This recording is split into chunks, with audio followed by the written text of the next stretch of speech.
What about your mum, though? I thought you'd be watching it with your mum. Oh, I forgot, Mum. No, she'll watch it at home. I forgot, Mum.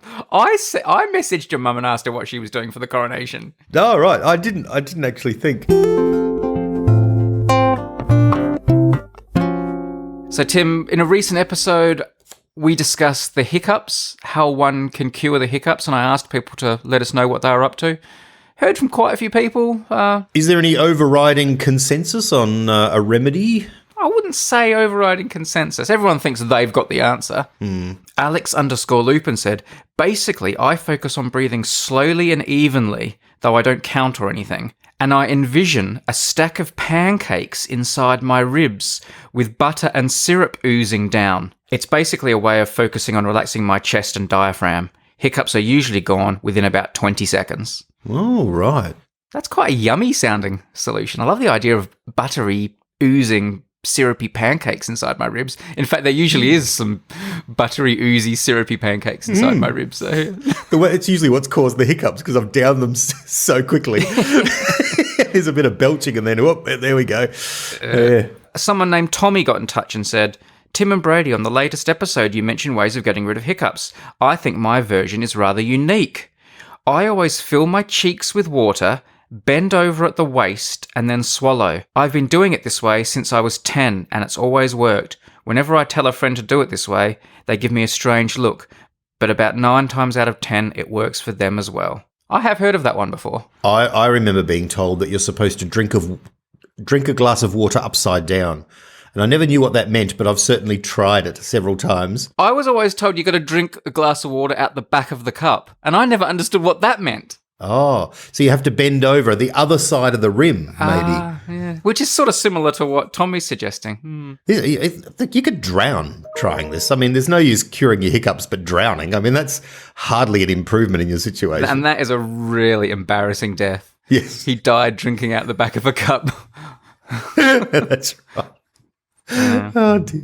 But this was interesting. This combined our hiccups talk and our recent talk about superpowers. This comes from Yanev in Israel. Hi, Brady and Tim. I do have a useless hiccup superpower, which is even more lame than stopping hiccups. I can actually start hiccups on demand. Wow. I have a certain point in my chin that makes me start to hiccup when I rub it. When I exaggerate and keep rubbing it, it causes a hiccup attack that can last for several minutes with no known way to stop it. Wow. What do you think about that? A secret point on your chin that you can rub to start the hiccups. It's like you're doing martial arts on yourself. Like it's kind of interesting but pointless. You know what I mean? Like if I could walk up to someone else and know that I could, every time I pressed my wife's neck in a certain place, she got hiccups, that would be a fun prank. But doing it to myself is not fun. That's just annoying, but interesting. I didn't ask Yanev whether or not other people can do it to him. Like if someone comes up and touches his secret chin spot, whether or not it, what are we going to call it? We're going to call it his H spot? That's right. His cup, his that is interesting. That is anyway, fantastic. I couldn't resist, and I asked Yanev to send me a video of this in action. I wanted to see this to believe it. Oh, brilliant! Yes. So there'll be a link in the show notes. If you're watching this on video, you're about to see it. And Tim, I'm going to send it to you. If you're listening on the podcast alone, you're about to hear it, which I don't think will have quite the same impact. But here's Yanev demonstrating his H spot. Hey, Tim and Brady. So this is my demonstration of my hiccup superpower. So I have this spot in my chin. When I rub it, I start hiccupping, hicking up. Sometimes it takes several seconds to start, but most of the time it works. And I haven't saved a lot of people using this superpower, but who knows, maybe someday.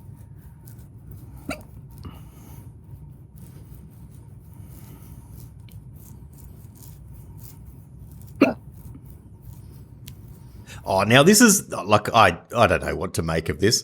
For those who don't have the visuals, it's sort of in his beard. It's the sort of the chin where you'd rub if you were suspicious about something, which is exactly what I was sort of doing while he was doing it, because I'm not sure this is for real. Really? Do you think? Well, I don't know, maybe I'm too trusting. He just seems like a trustworthy guy. he definitely does, but that's how these fake Hiccup people get you in. They do. He's the Nigerian prince of hiccups. I've got another one of those fake Hiccup emails and videos. Look, I don't know what to make of it because I can't imagine any physiological link between rubbing your chin and hiccuping. It seems peculiar. I don't want to make or something. I don't know. There are people who get hiccups whenever they go out. No, that's yawning, isn't it? In sunlight. I don't know. Yeah. Oh, right. Okay. Yeah. Yes. No, I don't know. You're right. More investigation to be done. Yes, indeed. Watch the video yourself, people. Watch the video yourself. Tell us if you think Yaniv's for real. And if you have a magical part of your body that can be pressed to cause some kind of physical reaction, let us know. Send us a video. It's like a trapdoor. Like, you know how like Batman has that thing where he pulls back the bust and presses the button and a secret door opens and he goes through. This is like if your body was a house. You push one button and a secret thing happens somewhere else in your body. It's like a cause and effect that shouldn't be related, a hidden... You know what? It reminds me more of that. You know, in Kill Bill, there's that magic punch you can do to kill people if you punch them in the right place, like in 5 places and stuff. Like, it's like he's got that. They take 5 steps and then they collapse, yeah? Yeah. Yaniv's got one of those. Yeah. Like, what if he went to the doctor and he showed the doctor, he says, how many times have you done that? And he's like, I don't know, I've been doing it for 2. Don't do it. You do that 437 times and your head will fall off. It's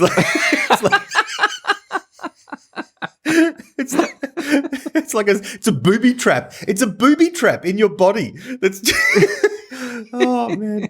Watch the video, people. See what you think. Another section we talked about was I Met Your Hero, where the idea was, where people come on and talk about meeting other people's heroes. Anyway, this comes from Katie in Portland. Regarding Brady's podcast idea, I Met Your Hero, the person that I'd be most miffed about someone else meeting is actually Brady. This is because much like Tim and Bon Jovi, for some reason I have unusually frequent dreams about meeting Brady. It's always something like we're on the same bus or train and I introduce myself, tell him I'm a fan, and we end up spending the day touring around the city. Sometimes I'm showing him around my city, sometimes he's showing me around his. These dreams come around a couple of times a month. I don't think they are necessarily correlated with new episodes, but I haven't collected hard data on that yet. So if a friend of mine were to tell me they met Brady, I would be quite annoyed, since I'm the one literally dreaming about it. Thanks for the laughs and wholesome fun from Katie. P.S. I have had one dream about meeting Tim so far. He was terribly delightful. Oh, that's a good thing, right? Terribly delightful. I think so. That's better than delightfully terrible. It is certainly, yes. Do you dream about me often, Tim? Not often, sometimes. You're a huge part of my waking hours, so I do need some time away from you when I'm asleep. So, that's your break. Yeah, it's a bit of a break, a bit of me time, Yeah. Go into my non-Brady cave. Just you and John Bon Jovi in your dreams. That's right. That's right. Yeah. No, I don't, surprisingly. No, you don't pop up, but you never look far from my thoughts. What about me? Am I in your dreams? No, hardly at all. I mean, you are the man of my dreams, but you're rarely in my dreams. I daydream about you, but I don't sleep dream about you. No. So, Katie, thanks for that message. If I'm ever in Portland, I'll send you a message, and I'd love to be shown around your city. Likewise, if you're ever in the same city as me, I'm happy to show you around. I feel like I want to fly to Portland just to hang out with Katie. You know what I mean? Just to tell you that I hung out with... Oh, no, actually, no, that wouldn't work. It's the other way around. I feel like I want to fly and hang out with you just so I can show Katie I've hung out with you. But I imagine she thinks that we've already done that, so it's not really getting fitting. Just a quick bit of follow-up from the Bean Dish quiz. I did some poor research, apparently, on names of prime ministers. In relation to the name James, British prime ministers called James, apparently Gordon Brown, Harold Wilson, and Ramsay MacDonald all had the middle name James. I missed that out. Yes. And so thanks, Woolwich J. And Budgie Man 67 also pointed out when it came to Australian prime ministers called Edward, I missed out Gough Whitlam, whose first name is actually Edward. His name's Edward Gough Whitlam. I didn't know that. There you go. Oh, that's interesting. And he's a very famous Australian prime minister. So there we go. But Tim didn't know either, so it doesn't really matter. I didn't want to bring it up at the time. I didn't want to embarrass you. No. So. All right. Ideas for a podcast. Tim, I've had an idea for a podcast. Yes. Now, you're going to be really happy with this idea because I've got a really good pretentious name for it. All right, do tell. I know you'll have a good pretentious podcast name. I'm going to call this podcast Anus Mirabilis, which is Latin for miraculous year, year of miracles, or it could more generally mean just wonderful year, something like that. Mm-hmm. And the idea for this podcast is there's a few ways we can take it. It can be one where people come on and talk about their greatest year, the best year of their life, which is what I want it to be. Yes. People talking about the best year of their life. But you could also make it about other just great years in general, the greatest year in the history of movies, the greatest year in the history of sport, things like that, the greatest year of your particular team you like or someone you're interested in. Just a great year. And of course, there are multiple ways you can think about the year as well. You can think about, is it like a calendar year from January to December, or is it a year of your life, like between your birthdays, like my 30th year of my life, or just an arbitrary year starting from one point to 365 days into the future? I like the idea of it being a calendar year. I think that's neater and cleaner. So that's how I'm playing it today. Just something on the term Anus Mirabilis. That's been used. It's used in a few different contexts, but perhaps the most famous context is Albert Einstein. People always talk about his Anus Mirabilis, which was 1905. In 1905, he wrote 4 scientific papers, any one of which would have changed science forever. The one he actually got cited on the Nobel Prize for was about the photoelectric effect, which of the 4 is perhaps now the least significant. I don't know.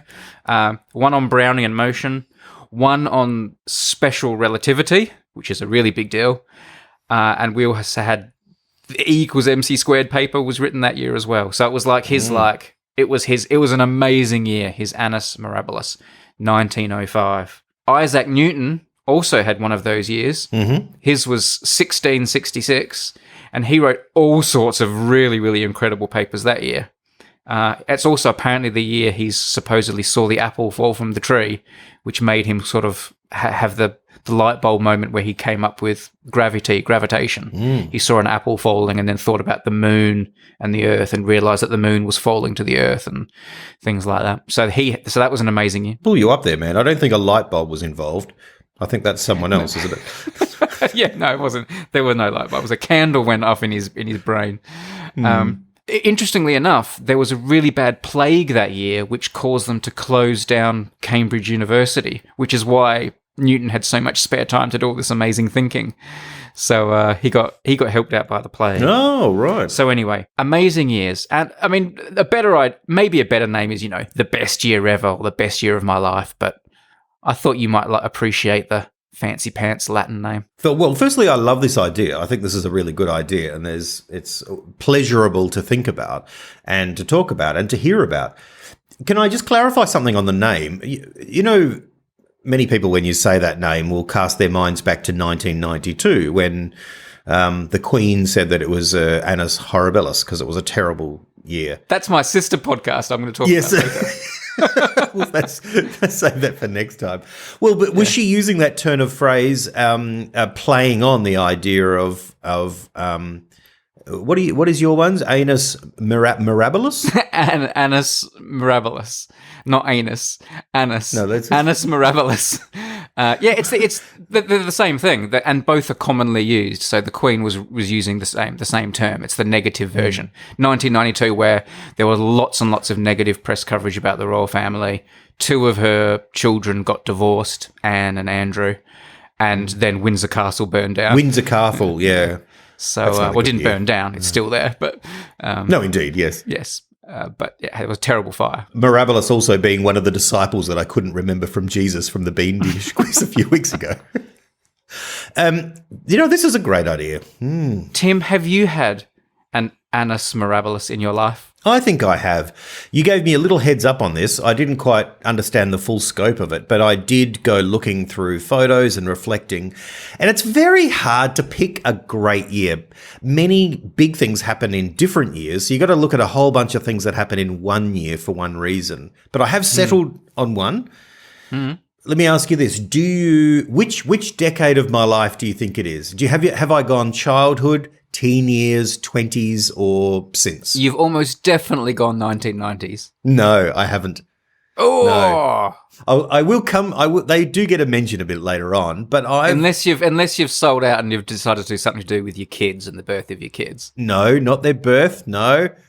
Gosh, they were tough years. They're for the other podcast idea. Apart from their birth, then there's no sleep and then all sorts of other things. Anubis sleeplessness. Yes,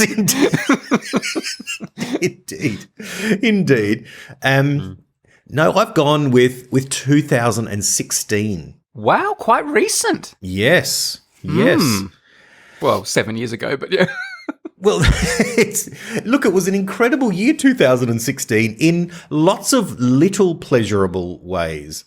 So it's the year. So I'll take you. I actually made a list, and I was amazed at how long the list was of things that happened. And let me take you through them. It's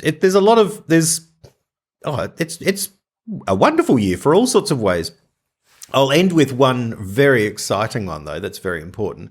The first one is, in January, we bought this blow-up slide to go into the pool. So we had a backyard pool at the time. Oh, my God, this is going to be the longest thing ever if you're going into this level of detail. No. They do go big up from here. But I have to tell you, that was awesome. You clearly have not been on this slide to not understand the significance of the massive blow-up slide for the year. Okay, yeah. And it goes on. It was also the year I turned 40. So there was a sense of taking stock of life and stuff as well. So turned 40, and that sort of had a bit of a line in the sand moment about it. And to do with that, there are all sorts of fun things that happened as well. Like I took a trip down to Traralgon where I grew up and took the kids to see my old house. And that's all really wonderful and pleasurable kind of stuff as well. My wife was ordained as a minister. So that's a big year, and that was a big vocational, the culmination of a big new vocational sort of, path that she'd taken. And so she was ordained as a minister. Another cool but small thing was we had 2 massive trees in the backyard cut down. And that was like an epic 3-day adventure of cool branches falling and sawdust everywhere. And that was heaps and heaps of fun. I went to Laos for another friend who got married, and I officiated at his wedding over in Laos. That was a cool trip. We then went on a US trip. We went to Washington and I had a conference in Princeton, and then we went to New York, and that was a wicked year with showing the kids America and spending a week in New York. That was great. Yeah. I laid new lawn in the backyard, so which is one of the most satisfying things you can do ever. I got a book deal. So I got a publishing deal for a book, to write a book. That was pretty massive thing. The Cure toured. So I saw The Cure. I've seen them a bunch of times, but, it only happens once a decade. I got new glasses frames. Always an important year. Only happens every few years. Yeah. My wife got dreadlocks, which was a big fun thing that I just noticed. My girls learnt to ride. So they got BMXs, and really it was a year of learning to ride. So that was like a big achievement. And we didn't start the podcast, right? We started that a year later, but we had the idea for doing a podcast, and it took us a year of texting back and forward to get around to coming up. And so I thought that was a pretty, that's a cool thing too. And that was 2016. That was the year that was. Big. So that was a lovely year. Wow. I also got this really cool secondhand tweed jacket, Harris tweed jacket. But, I don't want to go into too much detail. But that's a Well, I was going to praise you for narrowing it down to one, but then you really blew it up when you did pick your one. Because I haven't been able to choose one. my Anus Oh. Mirabilis, but I've got a few contenders. Can I just share with you the contenders if I promise not to go into that level of detail? Isn't that the point, that you hone in on a year and then you show all the stuff? If we were making the whole podcast, yes. Ooh, Yeah. Sorry, this is the Unmade podcast. I take it all back. You made the case. I actually put 1993 as a contender, our final year of high school. Yes. Our graduation year. Because, that was the year we were the kings of the school. And, I say, even though it involved, final exams and stuff like that doesn't seem traumatic to me in any way. And it just seemed like a cool year. I agree. We were graduating. The guys in 90210 were going through important years at school with us as well. And it just felt like we were going through life together with Jason Priestley and Luke Perry. And I think I learned to. I think I got my driver's license. Yeah. We had that. We had like the prom and the school breakfast and all sorts of fun stuff that doesn't matter, but feels like a big deal at the time. Yeah, and we felt like you feel like the center of the universe for that year. Like we felt important. It was a good year. It was a really good year. It was a good year. I think it was my favorite year of high school. Definitely, it was the year that I felt like it was. It was a good year, and other years it felt like a struggle. So I also put 1995. That was the year I got my job at the advertiser newspaper, and I went into the work world, and that was like a real fun baptism of fire for me. I made a bunch of new friends. I started going out drinking for the first time after work and having that kind of party lifestyle for the first time, and dabbling with alcohol, which I don't recommend, but you became an adult in 1995. It took a little while, but you did. I feel like you became an adult. Yeah, it is. Yeah, it was that. There was the final fling before starting that work as well, where we were like hanging out and stuff, and it was just a really fun time, and it was still carefree, even though I was starting a profession. It was still a very carefree point in my life. That's right. I think that was the year that I'd moved out, wasn't it? And you were coming around and hanging out, and like Shane Warne got his hat trick at the cricket, and it was that sort of summer of KFC and cricket and playfulness before you started your job, and then I went back to uni. The summer of KFC. There was a hell of a lot, because we live with a guy who managed the KFC, Graham. We've talked about Graham before, legend. We have. Anyway. I also put 1998. So by this point, I was into my work. It was the year I moved in with my mate Rod. It was the year of the 1998 World Cup, and him and I both took the month off and turned our house into this like party house for the duration of the World Cup. Sort of those years of working and living with Rod, who I lived with for a number of years, and that it was probably the most memorable. It was just a really, again, carefree, fun, friends, really good times. So 98 would have to be up there. And then a few more recent, well, they aren't more recent, but moving to the UK now, 2006 was a really great year for me. I had a lot of interesting travel. I went to India for the first time. I came back to Australia. And then I also started working on this BBC special project for a year, which I really enjoyed. It was a real creative time for me. It was a real progressive time for me professionally. It was on that project that I met my later-to-be wife, and I made a bunch of new friends, and we were out all the time having a great time outside of work hours. It was just a really fun year. Did you come over that year, 2006? I did, yeah. You did? You came over. I got to see Tim. Because I remember we did some cool stuff together, but then I also do remember meeting your new girlfriend, who you're now married to. So yes, exactly. Yep. Exciting. It was my 30th birthday, which was a really fun time as well. Fun night. It was a really fun time. 2009 would probably be up there. It was the year of my wedding, which is probably the best day of my life, and had lots of really interesting travel. Went to Paris and Rome, went to see a solar eclipse in China. Honeymoon was a safari in Africa. Really great year. And 2013 was a really amazing year as well for travel. Australia. I did some really interesting videos that year. It was quite a creative year for like number file and stuff. Went to the Maldives, Palm Springs, Glastonbury. Moved to the West Country where I live now, out near Bristol. Went to Chile and saw a bunch of amazing telescopes and stuff. Did some interesting trips around England. That was a really fun year as well, 2013. I don't know which of those I would choose. Well, I don't think there's any left. I feel like you're moving away from the spirit of this. I thought that the point was to nail it. You've got to nail your colours to the I haven't mast of nailed the it year. yet. I haven't nailed it. If I was invited onto the podcast, I would have to choose a year, and I would. And it would probably be between those ones. Right. Here's a year for you, Tim. 1939, Anus Mirabilis of movies. That's what I went looking for some movies before, and Here are movies from that year. yeah. The Roaring Twenties, Stagecoach, Mr. Smith Goes to Washington, Gone with the Wind. We've got The Wizard of Oz, Wuthering Heights, I believe. It's 1939 is considered the golden year of Hollywood. The golden year of the golden years of Hollywood. Yeah, 1939. I don't remember it myself, but I'll take your word for it. There's some big name films there. What do you think is the best year of film in your lifetime? Well, I don't know. I haven't had time to research it. I don't know. I'm rubbish. You're very good at remembering the years that things happen. I'm not very good at it. Oh, okay. So, I can't remember the year of most films. So, it's just all a pat. Everything in my life is before and after 9/11. Right. And even that I'm not too. Even that I'm a bit patchy with some things. So, I'm not very good at remembering the years of things. There's only a few years that I know the thing happened. I know 9/11 happened in 2001. That's right. Yes. I know I got married in 2009. Yes. I know we graduated in 93 and I started working at the Advertiser in 95. I think they're probably the only things I can name the years of.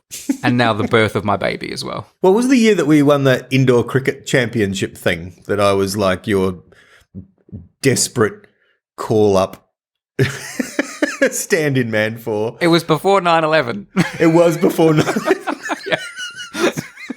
Well, we were talking the other day about 1994 and how there was, all those in the Bean Dish quiz. Remember the Shawshank Redemption and Pulp Fiction and Forrest Gump. There are those sorts of these. So that's obviously a pretty good year. I was going back and I've been watching. I think I mentioned it in the last podcast. I've been watching a lot of the films of the 1970s that I've missed out on over the years, and 1976 feels like a really bumper year.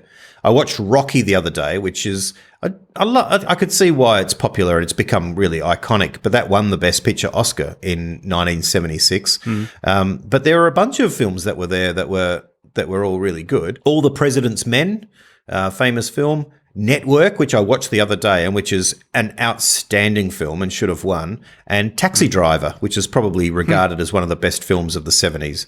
They were all in 1976. Good. Bumper year. Yeah. But the 70s are a bit like that with film. Lots and lots of really, really great films all the time. So that seems to be a particularly good year. I did ask you whether you could cast your eye over music. Have you got a good music year for me? Well, Brady, yes, I do. All right, sit back. All right. If you thought my 2016 was detailed, then wait for this. No. I've got 2 years that I think are pretty significant in music. I think generally regarded 1991 and 1989 are regarded as amazing years in music. And 1991 in particular, because in the space of a few months, some of the biggest albums of all time through, sort of from that 90s era were released. There's Nevermind by Nirvana and 10 by Pearl Jam. You've got the double album Use Your Illusion 1 and 2 by Guns N' Roses. Yeah. Then you've got Achtung Baby by U2 and you've got R.E.M's Out of Time. Now, all of those albums that I've just mentioned sold more than 10 million copies each. But there's also really interesting albums. The White Room by the KLF. Do you remember the KLF? They were really Last Train to San Central. And Metallica's Black Album, which has sold like 30 million copies. And the Red Hot Chili Peppers, Blood, Sugar, Sex, Magic. And it goes on and on. There's heaps and heaps and heaps of albums that have become quite iconic and have lasting and staying power. Some really influential albums as well, which I won't go a deep dive into, but like Bloody Valentine and A Tribe Called Quest. So 1991 is generally regarded as a pretty phenomenal year in music. Yeah. 1989 is a bit less so, but there's a few really significant albums that came out. There's a few new hip-hop albums by De La Soul, 3 Foot High and Rising, which is, generally regarded as one of the best albums of all time. And the Stone Roses' first album comes out. And one of my favorite albums, I was a massive Janet Jackson fan, and her album Rhythm Nation comes out in 1989. Right. But anyway, I could go on and on. But yeah, 91 and 89 are pretty good. Okay. 94's good. Yeah. 1969 was a very big year, apparently, because of Not only was that the year that Woodstock happened, but I read, this is just me reading a list, I did a bit of research. Yeah. Led Zeppelin, Neil Young, David Bowie, Velvet Underground. There was a bit of a theme that year. Jody Mitchell, Clouds, The Who, Tommy, Crosby, Stills and Nash. But you also had Abbey Road, Led Zeppelin 2, then, of course. There were big albums for Creedence Clearwater Revival, Rolling Stones, Let It Bleed. Oh, yeah, well, it is. But I feel like the 60s are a bit like that, aren't they? Like, so many things happened in the 60s and so many albums, and there's so much culture that's pervasive from the 60s. Like, it's like films in the 70s. Like, they all had to have somewhere, and there's only 10 years, so they, you know what I mean? They would have had good years.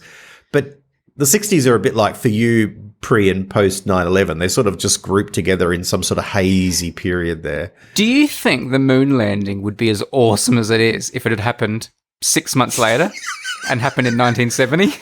The fact it happened in 1969, it just got into the coolest decade. Like, it's just like, we've got to land on the moon while it's still cool. Anything that happens in the 70s sucks. Maybe that's why JFK says we will land a man on the moon in this decade, because it's a cool decade. It's the 60s. Yeah. It's like, we can't do it in the 70s. Everything's going to be all dark and grungy and sad. We're going to do it in the summer of love. Yeah.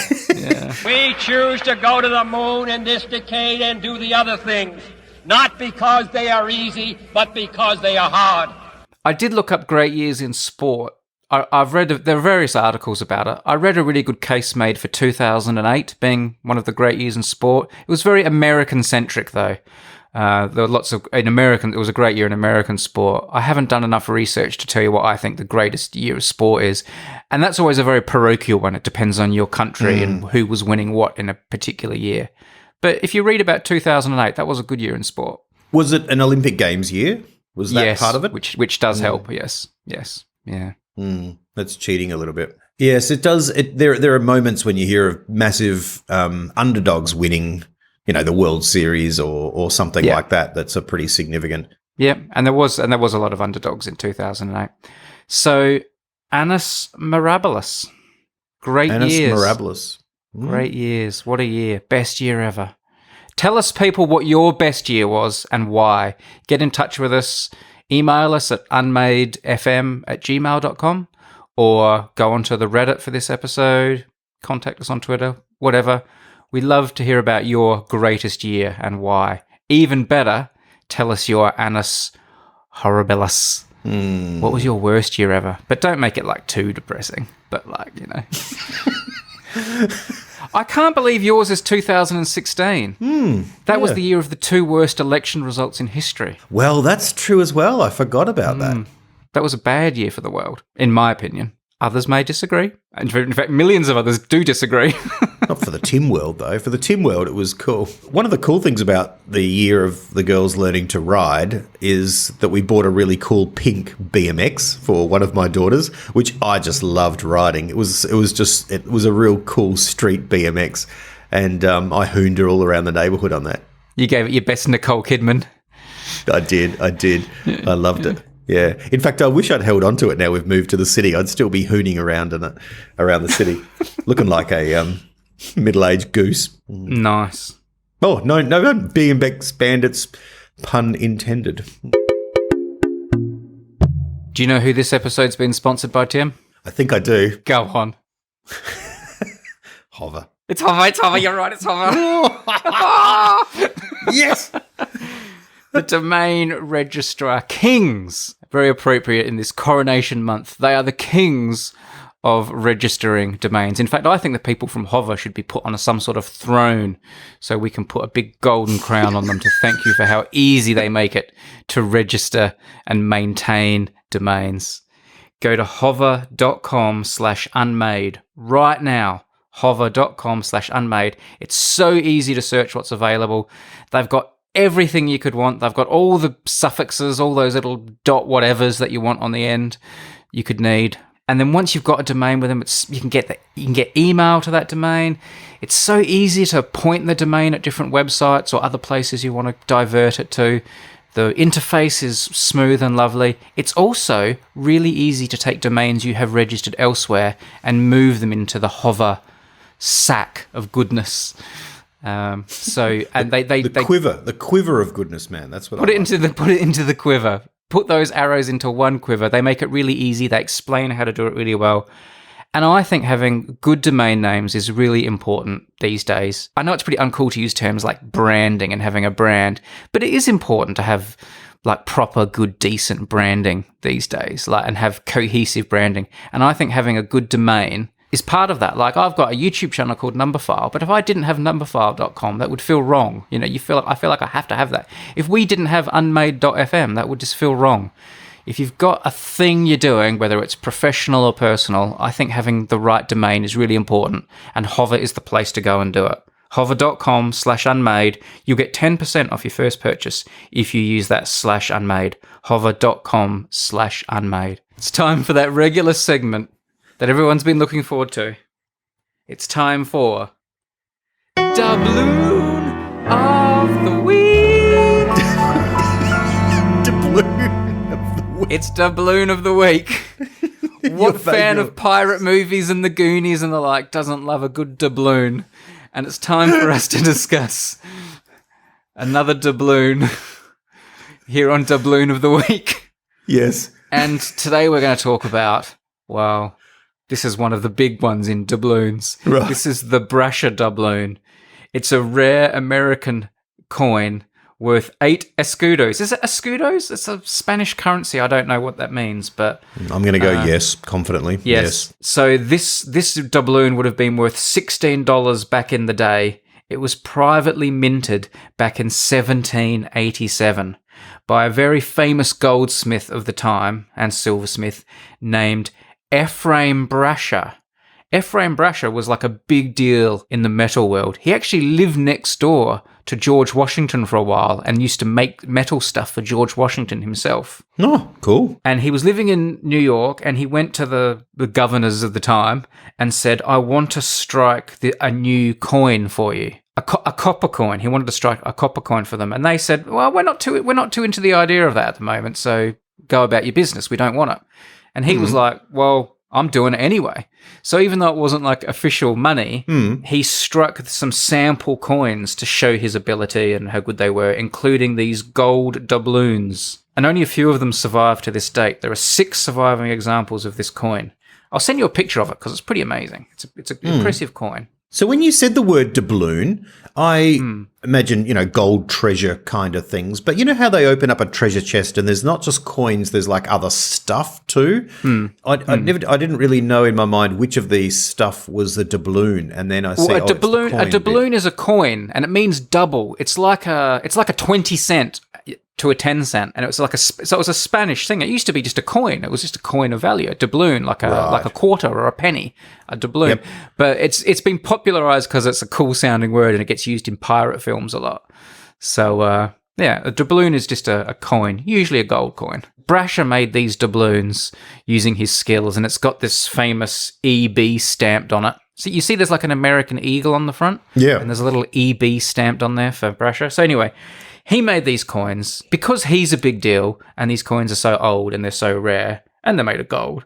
They're worth a lot of money. I feel like they should have chocolate in them.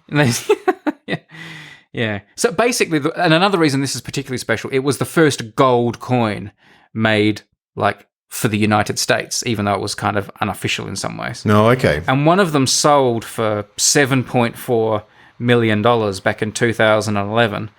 But then in 2021, one of these sold for $9.36 million, which at the time was the most ever spent on a coin at a public auction. Wow. And this particular doubloon is extra famous as well because it's been the subject of a lot of popular culture. It was the subject of Raymond Chandler's Philip Marlowe 1942 mystery novel The High Window, which was also made into a film. The Brasher doubloon in 1947. It was also mentioned in Lawrence Block's 1980 Bernie Rodenbach mystery The Burglar Who Studied Spinoza, and John Belair's 1992 The Mansion in the Mist.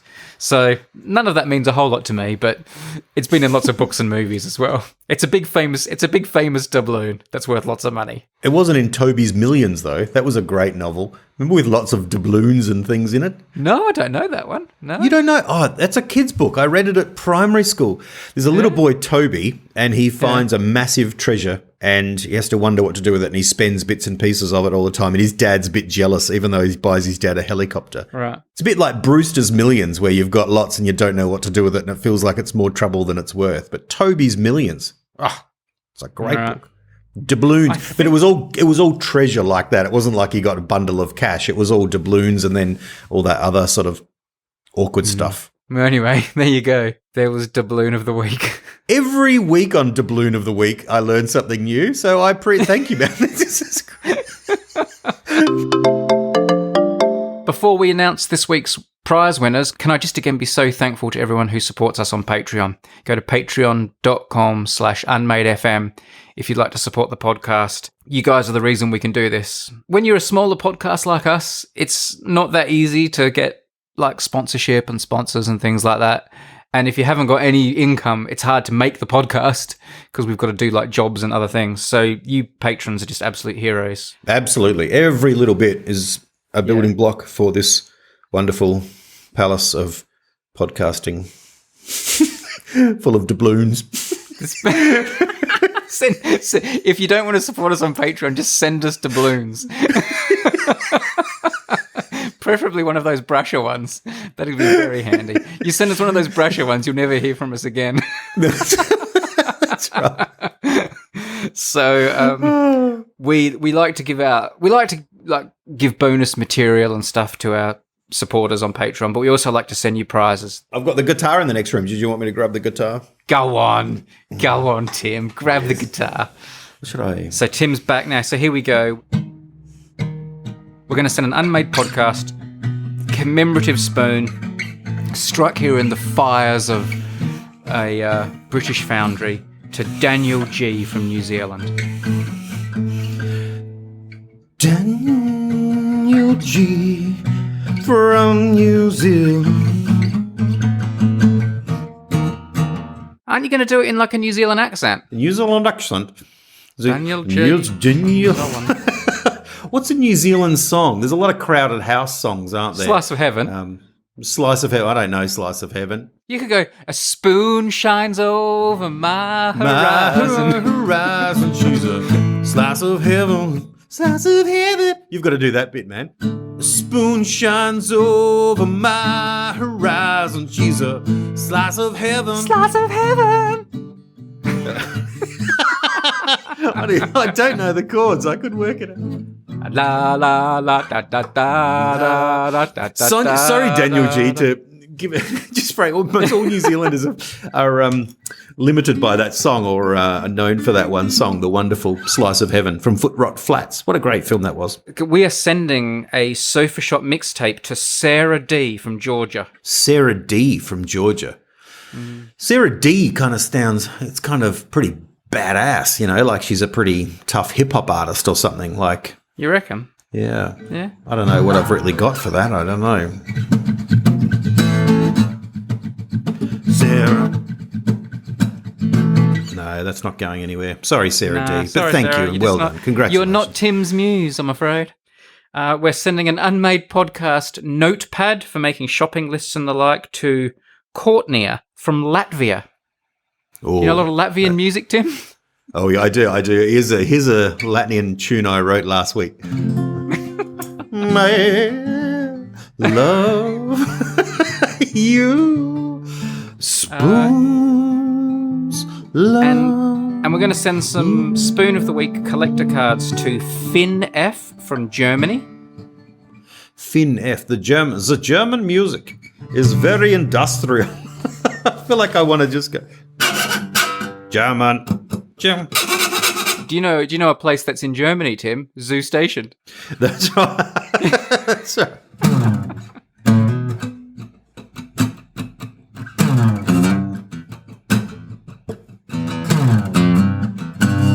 And last but not least, we're also going to send some cards to Alan L from Sweden. From Sweden? Got to be ABBA.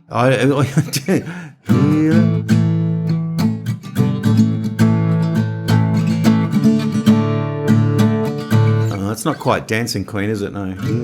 What, you know any Roxette? Can you do that little guitar bit at the start of The Look? Down, down, down, down, down, down. No. That's one of the best little guitar bits ever. I wonder if I can work it out. Let's take 45 minutes for me to work it out. 45 minutes, you wish. 3 hours later. All right. Yeah, I know. Boom, boom, boom, da, da, da, da, boom. Roxette named their greatest hits, their best of "Don't Bore Us, Get to the Chorus," which I think is just so poppin' perfect for Roxette, isn't it? I'll let you put your weapon of choice away there. Just put my axe back. Put that Mustang back in the garage. For repairs. Yes. Have you got an idea for a podcast, Tim? I know you don't, because when we started this call, I said, have you got an idea? And you sort of just looked at me blankly and then picked up a notepad.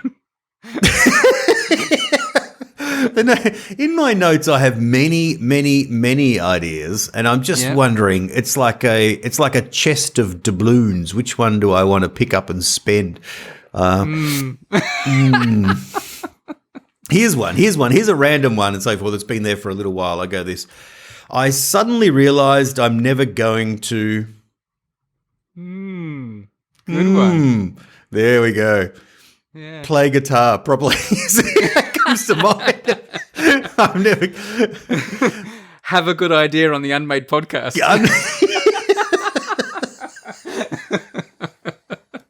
It suddenly hit me.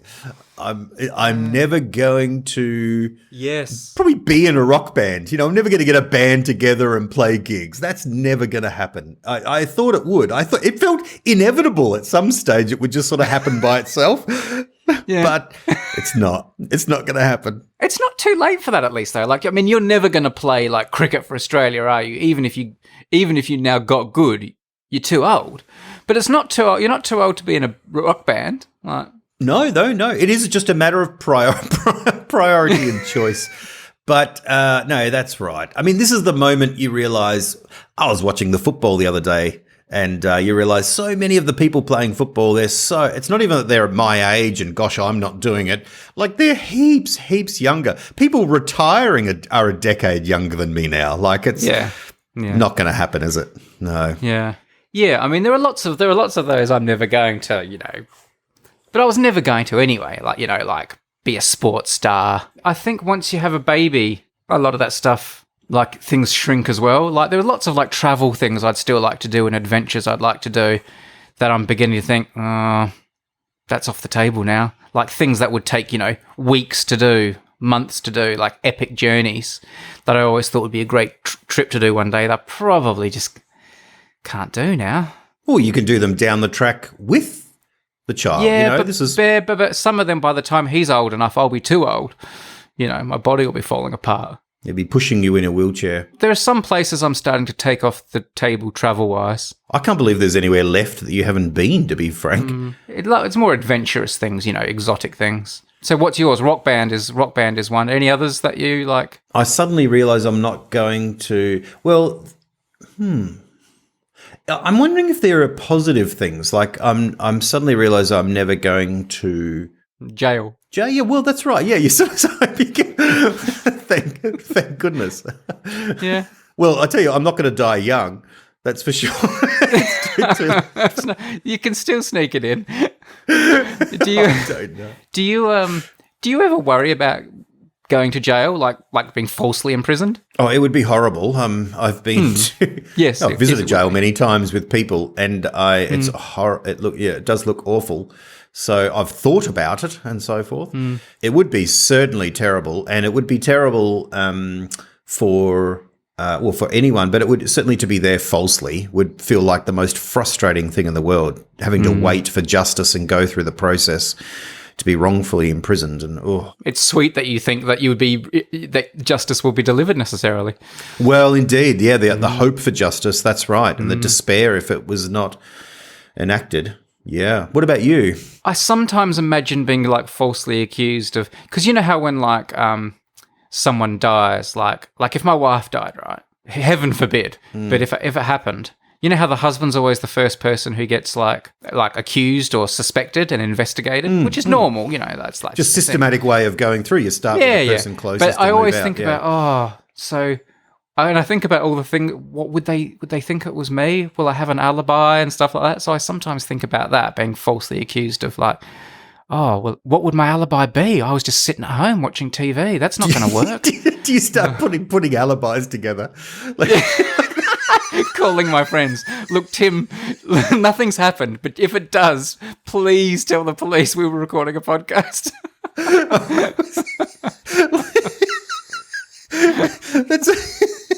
That's a guilty conscience. You're just needing alibis just for an ordinary life. I was here with you. If anyone asks, you are here with me. I know, but I was here with you. 99% of the time, I have no alibi. I'm just sitting here in the house, like I'm the most guilty-looking dude ever.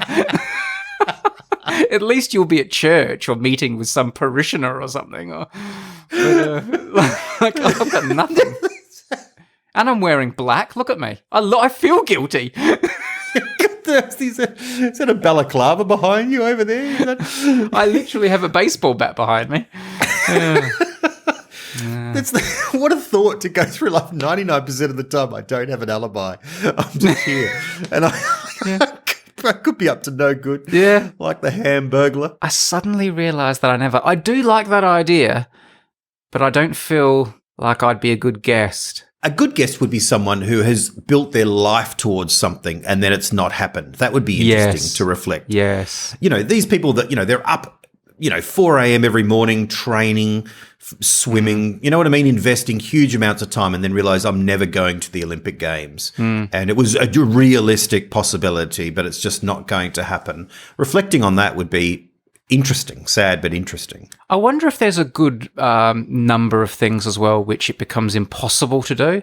Like, for example, the Fields Medal, which is like the medal, this mathematics medal, which is given for, like a sort of a Nobel Prize of mathematics. You mention it in every second podcast, by the way. Yes. But yes, I'm familiar with the Fields Medal. You can't win it after you're 40 years old. Oh, why not? It's supposed to be like an encouragement for younger mathematicians. Oh. See, I told you something new about the Fields Medal. You did, yes. Mister, you bring it up too much. Yeah. Yeah. So I always assumed it was like a Nobel Prize. It's like something you get to cap off your great career. No, it's not. It's like it's more of a mid-career prize. So that would be a good one because you could talk to people who, 45-year-old mathematicians who are doing cool stuff. Say, well, you're not going to win a Fields Medal. It's too late. Are there other things where there's like or things you can't win because you're the wrong nationality or gender? Well, do you think Charles thought I'm never going to be king? And then he's managed to slip it in. It's managed to happen. Speaking of Charles and the coronation, because we're recording this just days before the coronation of King Charles III. Haven't things been great for him since he met with me? Like, the things, like I went there, gave him just a minute or two with me, a few words of encouragement there at Windsor Castle. I mean, his mum died. I guess that's bad. But other than that, I don't think he looks at that as a positive. Things certainly have been very rosy for him. Since then. Do you think you've been impacted by meeting Prince Charles? Like, do you think you came away, like, has your tennis game improved or you've had a child since you met Prince Charles? So, well, no, the child was already on the way then. He was there. Right, okay. In Mummy's belly in the room. Oh, right. Yes. Yeah. Okay. So, no, I don't feel I've been particularly impacted by it. I think it was more a thing for him than me. It was more of a... I think so. Yep. Yeah. You could tell by the way he got all dressed up to meet you. He was all in fancy pants. Putting all these medals on and everything. It's like, gosh, man, take it easy. I'm just a YouTuber. That's right. He invited all these people around and made it a real formal occasion. I know. He was, gosh. Yeah, he hired a band. God. Just randomly started knighting people that were in line around you and stuff. A bunch of all these photographers were there and everything. It's crazy. Over the top. That was ridiculous. I've touched the coronation chair. Do you remember that? I think you were with me that day. Yeah, you did. You weren't. Yeah, you reached out and touched it. I know. You're not supposed to do that, and it's in Westminster Abbey. It has been touched before, but I feel like I've had an impression on it. I think. Do you think my sweat is still on it, or do you think it's been dusted down since then. I wonder if a little bit of your republicanism energized it.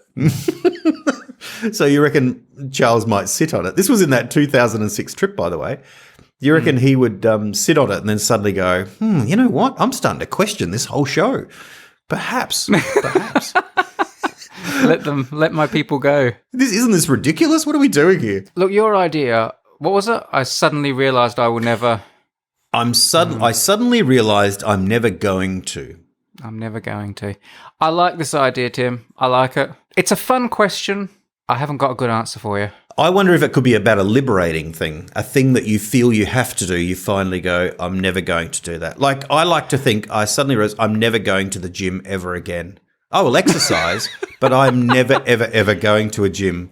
I'm done with them, ever. Yeah.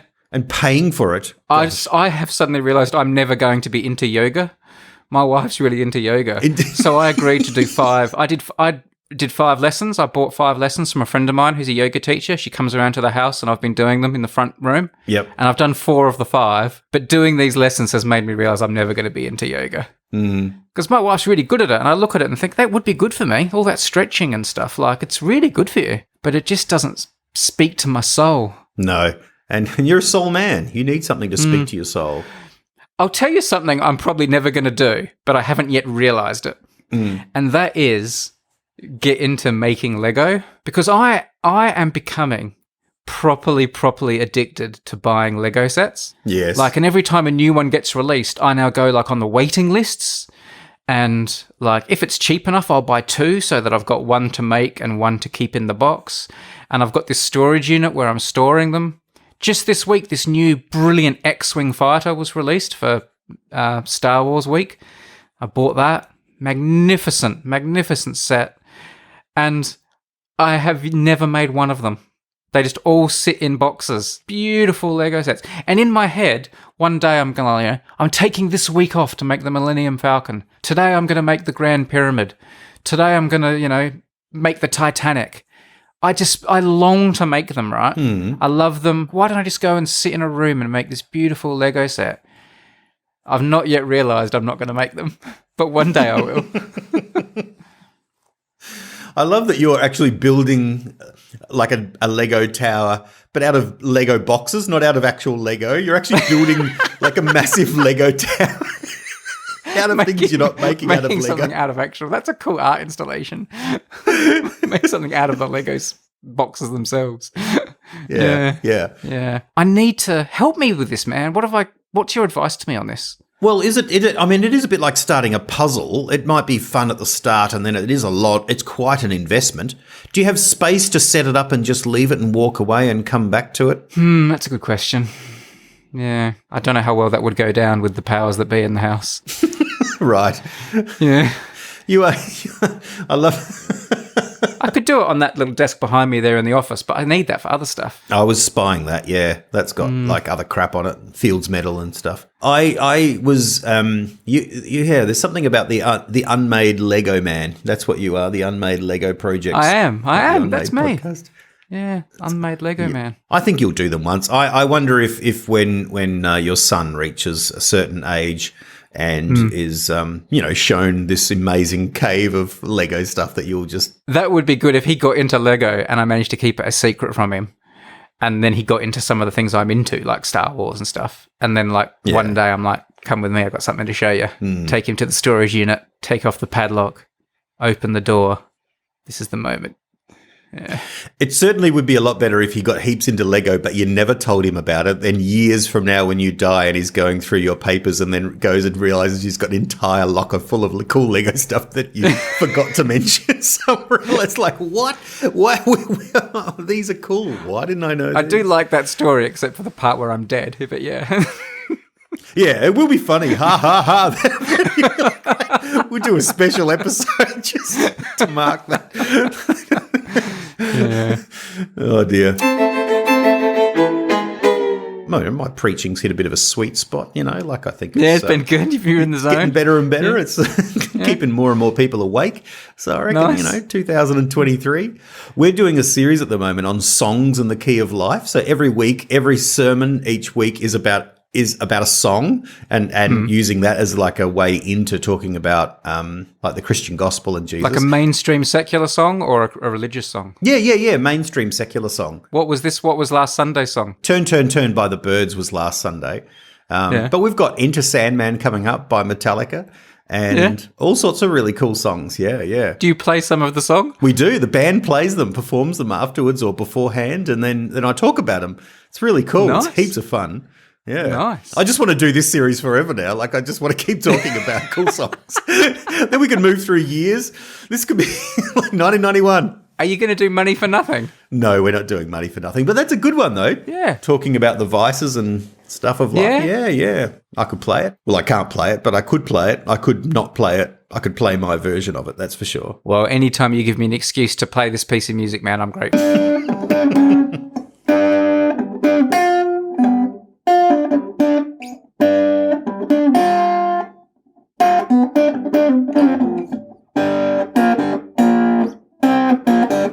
Did you have some secret words today? I did. They're written right here. So let's keep talking. All right. For a few minutes longer. What's written on that piece of paper in front of you there, man? Yeah. Good thing about this piece of paper, man, is that I don't know, are you any good at, I'll tell you, here's one thing. I suddenly realized I'm never going to be good at origami. Are you into origami? Are you able? I'm not into it or good at it. I've done a few videos about it in my math on number file, so I know it's quite a mathematical thing, origami. Yeah. Origami. There we go. Nice. Put that piece of paper away. Satisfied. Is that not two words? No, there was only one. I only got really? one. Did they agree on one word, or has one of them lost interest in the podcast? The other one, I just didn't see the other one, and they didn't know that I was doing the podcast, so they'll be ruining this. Although I have to say that their experience of the podcast often doesn't get this far in. All right. She's listened to them all many times going to sleep, which means that Doubloon of the Week is just about as far as she gets into the podcast. And nice. So my ideas, which are often second for, I don't know, some reason, probably because they're lesser, often don't get a look in. But yeah, neither do the words, so I'm safe.